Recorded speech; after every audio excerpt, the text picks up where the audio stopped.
Hello folks, what we're going to have a look at today is a bit of work on solving some trig equations. Once again, we're going to have a look at how to find a general solution, but this time, instead of looking at sine or cosine, we've got here a situation where we're going to be looking at how to solve a tan function and come up with a tan equation and come up with a general solution.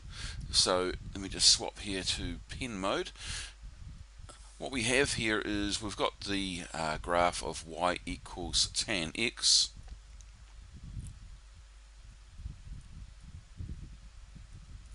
and we also have a straight line which is y equals 2.4. Now what we're looking for is how to solve,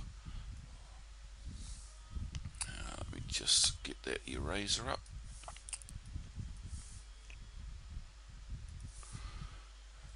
when the tan function is equal to 2.4, and not just to get one solution but to find all the solutions, a general solution. Okay, so let's clear that a little bit, and we'll just put back that equation we're trying to solve.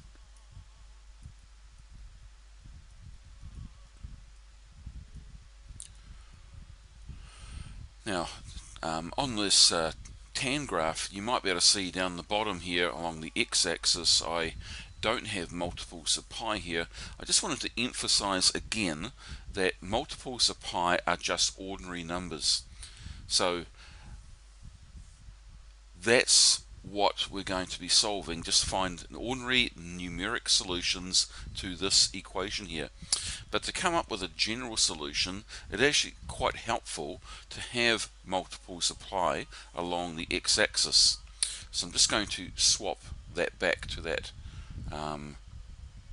mode for a moment.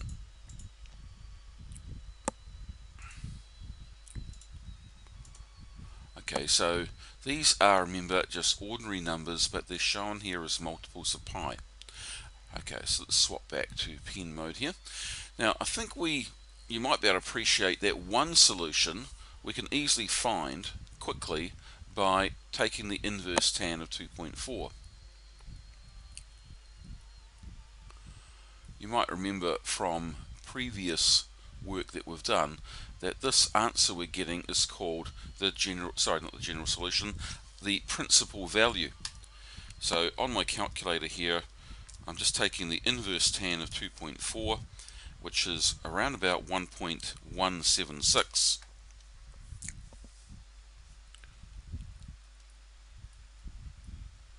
And let's label that as the principal value. I'll call that PV for short.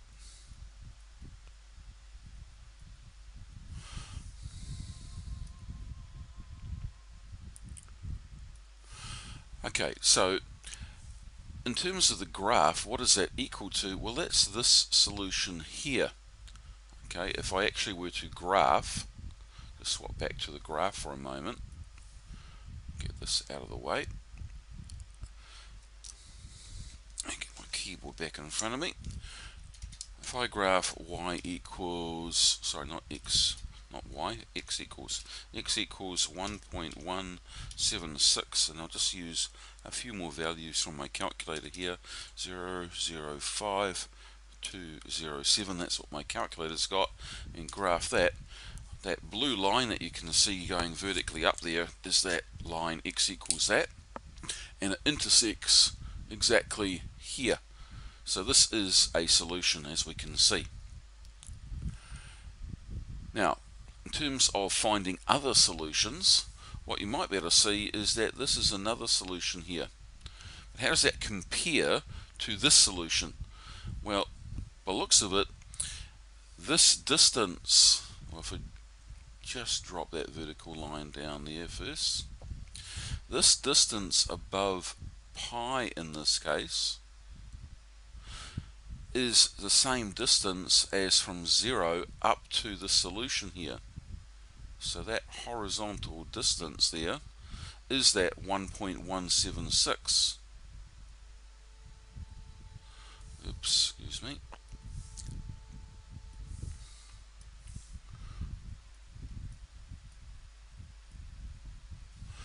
And so this solution here, whatever it is, I think is pi plus 1.176. Now, is there other solutions that follow a similar pattern? Well, yes. This solution here, once again, if we drop a vertical line down, I think we can see that this solution would be 2 pi plus that 1.176, because that distance, our PV distance, once again, is being used from 2 pi upwards. Excuse me. If we went further in the right hand direction, I think we'd see that we'd have another solution, 3 pi plus 1.176, and so on. Now, what about in the negative angle direction, or negative answer direction? This solution here, does that follow a similar pattern? Well, yes, it does. This solution here is starting from negative pi, once again going up, so adding on 1.176. And similarly for 2 pi, this solution here is negative 2 pi plus 1.176, and this solution here, negative 3 pi plus 1.176. Once again, that distance is that PV,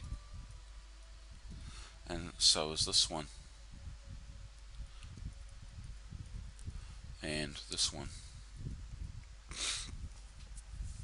So if I wanted to write a general solution to our problem over here, I could say, well, it looks like x is equal to any multiple of pi, including 0 pi.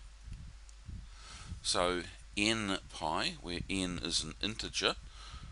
Remember, n being integer means it can go from any negative, I'll use the term whole number, even though negative whole numbers don't exist, but I mean negative values with no fraction.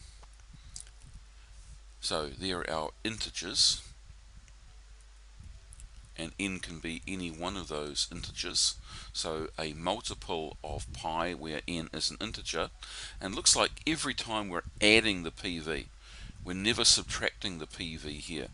So plus 1.176 in this case, in element of I. Integers is shown by the symbol I. So here is our general solution. That wasn't too bad. Okay, so what about if we wanted to do things in a more general way? Well, we'll have a look at that on OneNote. I'll just put a few notes there about it, but it looks like every time what we're going to be doing, if I just quickly mention a few things down here, if we have tan x is equal to something, and let's call that something tan alpha, if we take the inverse tan of both sides, we're getting x equals alpha, and this is our PV then. So alpha is equal to the PV, the principal value. So x would equal some multiple of pi plus alpha in element of integers. Okay, that's all there is to it really. So what we'll do is we'll have a look at another example also on OneNote, where I'll just put the working there, and yeah, hopefully you understood that. If not, just go back and have another look at this video. Alright, catch you in class.